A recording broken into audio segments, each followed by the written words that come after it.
health. Reboot your body. Omega-3 oil extracted from algae. Strong heart, sharp mind, healthier you. మేము చేయవలసిన కర్తవ్యాలు, మేము చేయవలసిన బాధ్యతలు మాకు ఉంటాయి కనుక దాన్ని మేము ఎప్పుడు కూడా అది కష్టం అని అనుకుంటే అనారోగ్యానికి దారితీస్తుంది. అది ఇష్టం అని అనుకుంటే ఆనందంగా ఉంటుంది. చాలా కరెక్ట్ స్వామి అన్నమాట.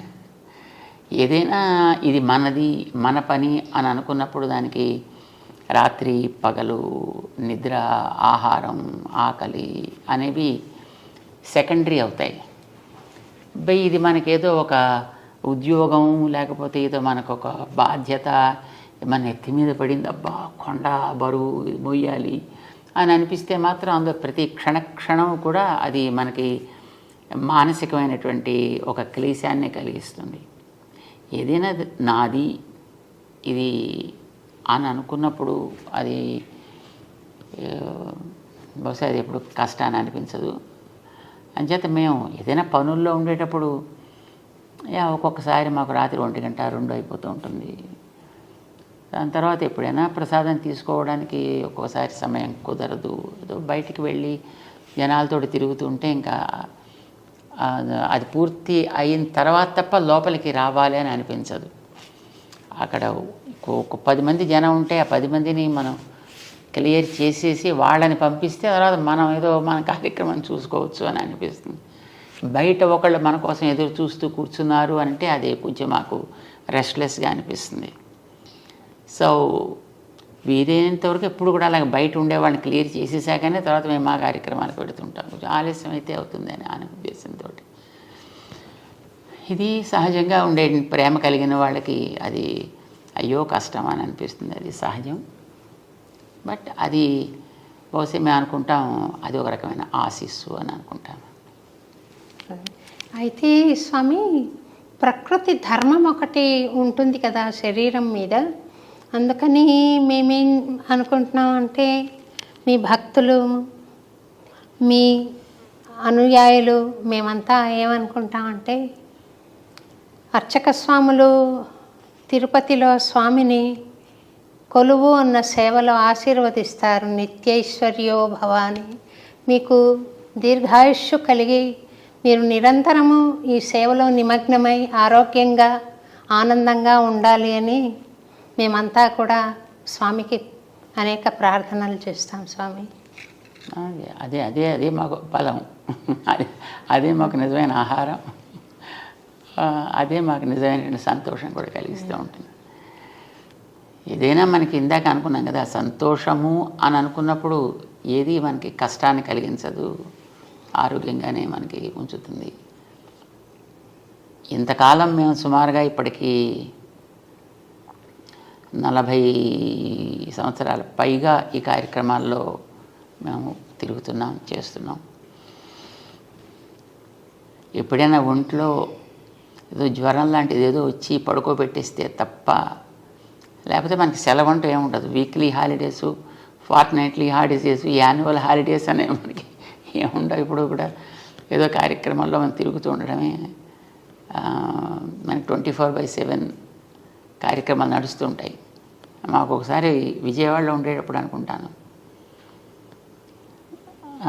అందరితోటి మాట్లాడేసి సుమారుగా అప్పటికి రాత్రి 12:30 ఎంతో అయింది. అప్పుడు అందరూ వెళ్ళిపోయారు కదా, ఇంకా మళ్ళీ ఇంకా లోపలికి వెళదాము అని మేము అనుకుంటున్నాం.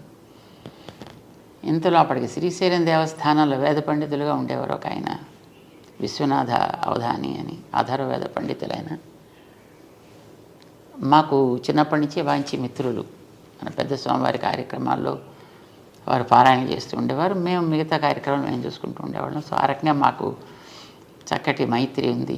వారు అప్పుడు ఎటో యాత్ర చేస్తూ రాత్రి 12:30 తర్వాత వచ్చారు. సరే మేము లోపలికి వెళ్ళాలనుకుంటున్నాం, ఇంతలో ఆయన వచ్చారు. అప్పుడు అక్కడ ఉండేటువంటి వాళ్ళు అయ్యో త్వరగా ఇంకా ఎప్పటికీ ఆలస్యం అయిపోయింది, విశ్రాంతి తీసుకోవాలి అంటే ఆ వచ్చిన ఆయన అన్నారు, స్వాముల వారికి విశ్రాంతి ఏమిటి? స్వాముల వారు మా అలాంటి వాళ్ళ కోసం ఎప్పుడు ఉండాలి కదా, అంచేత వారికి ఇదే విశ్రాంతి అన్నారు వారు. మాకు ఇప్పుడు అట్లానే అనిపిస్తుంది. మాకు నాకు గుర్తుంది స్వామి, 91లో అనుకుంటా సిద్దిపేట వచ్చాం మిమ్మల్ని రవీంద్ర భారతిలో జరిగే అన్నమాచార్య జయంతి ఉత్సవానికి ఆహ్వానించడానికని. మీరు తొలిసారిగా రవీంద్ర భారతి ప్రాంగణంలో పాదం మోపారు. చాలా సంతోషం కలిగింది. ఆ రోజు పిలవడానికి వచ్చిన రోజున రాత్రి నుండి పగలు 4:30 దాకా నేను ప్రశ్నలు అడుగుతున్నాను స్వామి, మీరు జవాబులు చెప్తున్నారు. అరౌండ్ 4:30 మీ శిష్యులు వచ్చి తిరువారాధనకు టైం అయిందంటే అప్పుడు లేచారు. మళ్ళీ కంటిన్యూ అయిపోయింది మీ దినచర్య. అటువంటి అవకాశం మళ్ళీ రాదనుకుంటాను స్వామి. మీ కార్యక్రమాలు చాలా విస్తృతమైపోయాయి. అది ఒక అద్భుతమైన జ్ఞాపకంగా, అనుభూతిగా, ఆశీర్వాదంగా నాకు గుర్తుండిపోయింది స్వామి. మీరు చెబుతుంటే నాకు అది గుర్తొచ్చింది స్వామి. సమయపాలన అంటే ఇది నిద్రకు ఉపకరించే సమయం అని కానీ, ఆహారానికి నియమిత సమయం కానీ మీరు చూసుకోకుండా 10 మంది మేలు కోసం ఈ ప్రవచనాలు చెప్పడం కానీ, కార్యక్రమ నిర్వహణ కానీ, వైదిక కార్యక్రమాలు కానీ చేయడం, ధార్మిక కార్యక్రమాలు చేయడం కానీ జరుగుతుంది. అంటే సాధారణంగా ఈ ఏదో ఉదయం బ్రేక్ఫాస్ట్ ఇన్నింటికి, లంచ్ ఇన్నింటికి, స్నాక్స్ ఇన్నింటికి, డిన్నర్ ఇన్నింటికి, ఎగ్జాక్ట్గా పడక ఇన్నింటికి, లేవటం ఇన్నింటికి అని అలా పెట్టుకుంటారనుకోండి. అలా వెరీ స్ట్రిక్ట్గా పాటించాడు కొందరు ఉంటారు.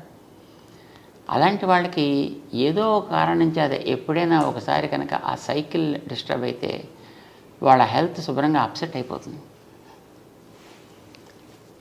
సో ఇప్పుడు మాలాంటి వాళ్ళకి అనుకోండి, మాకు ఇలాంటి వాటి వల్ల హెల్త్ అప్సెట్ అవ్వడం అనేటటువంటిది ఉండదు. ఎందుకంటే మాకు అన్టైమ్లీయే టైమ్లీ. ఎప్పుడు పడుకోవడం అనేది ఒక్కొక్కసారి మేము 3ంటికి పడుకుంటాం అనుకోండి, మళ్ళీ పొద్దున్న 5ంటికి కార్యక్రమం ఉందంటే మళ్ళీ మేము వెంటనే లేచి మళ్ళీ పరిగెట్టాల్సి వస్తుంది. సో అప్పుడు మరి నిద్ర ఎక్కడ పోతారు? బాడీకి నిద్ర కావాలి కదా. అంటే ఇలా మాట్లాడుతూనే ఒక్కోసారి నిద్రపోతుంటాం, నడుస్తూ నిద్రపోతుంటాం. మీకు ఏదైనా యోగ సూక్ష్మం తెలుసేమో అని నేను అనుకుంటున్నాను స్వామి. మనకంటూ ఏది ఉండదు అని అనుకోవడం యోగ సూక్ష్మం. మనం ఉండేది సమాజం కోసం. సమాజం అనేది దైవ స్వరూపం అని మేము భావిస్తాం. భగవంతుడి యొక్క దివ్యమంగళ విగ్రహమే ఈ సమాజం అంతా, ఈ ప్రపంచం అంతా. మనం దాంట్లో ఉన్నాము అని అంటే మనం భగవంతుడి కోసం ఉన్నామని అర్థం. మనం దాంట్లో పనిచేస్తున్నాం అంటే భగవంతుడి సేవలో ఉన్నాము అని అర్థం.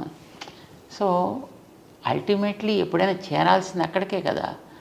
అది మనం ఇక్కడ ఉండగా చేయగలుగుతున్నాము అనే భావన మనకి కలిగితే I think that becomes a very, very tremendous yoga.